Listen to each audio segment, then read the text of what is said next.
नागरिक सेवेत 7 कलमी कार्यक्रमांची प्रभावी अंमलबजावणी करावी. पालक सचिव विकासचंद्र रस्तोगी यांच्या सूचना. सर्वसामान्य नागरिकांचे दैनंदिन जीवन सुकर होण्यासाठी राज्य शासनाने 100 दिवसांचा कृती आराखडा तयार केला असून या आराखड्यात 7 कलमी कार्यक्रम निश्चित करण्यात आला आहे. धुळे जिल्ह्यात या 7 कलमी कार्यक्रमाची प्रभावी अंमलबजावणी करावी अशी सूचना प्रधान सचिव कृषी विस्तार तथा धुळे जिल्ह्याचे पालक सचिव विकासचंद्र रस्तोगी यांनी केली आहे.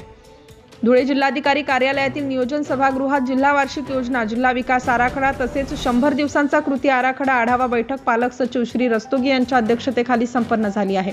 यावेळी बैठकीस जिल्हाधिकारी जितेंद्र पापळकर, जिल्हा परिषदेचे मुख्य कार्यकारी अधिकारी विशाल नरवाडे, जिल्हा पोलीस अधीक्षक श्रीकांत धिवरे, महापालिका आयुक्त अमिता दगडे पाटील, उपवन संरक्षक नितीन कुमार सिंग, सहाय्यक जिल्हाधिकारी डी सर्वानंद, निवासी उपजिल्हाधिकारी नितीन गावंडे यांच्यासह सर्व विभागांचे विभाग प्रमुख उपस्थित होते.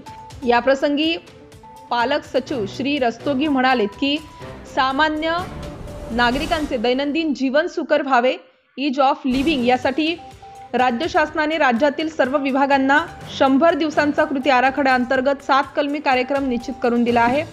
यासाठी सामान्य नागरिकांना घरबसल्या शासनाच्या विविध योजना, उपक्रम, शासकीय निर्णय आदींची माहिती नागरिकांपर्यंत जलद गतीने आणि प्रभावीरित्या पोहोचवण्यासाठी जिल्हास्तरीय संकेतस्थळावर नागरिकांना अद्ययावत माहिती उपलब्ध करून द्यावी.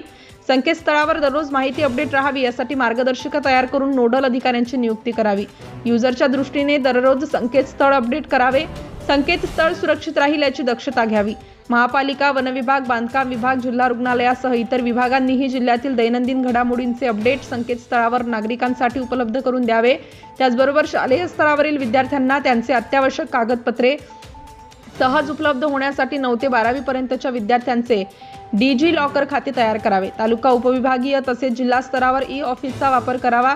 सर्व शासकीय कार्यालयांची स्वच्छतागृहे नेहमी स्वच्छ राहील याची दक्षता घ्यावी.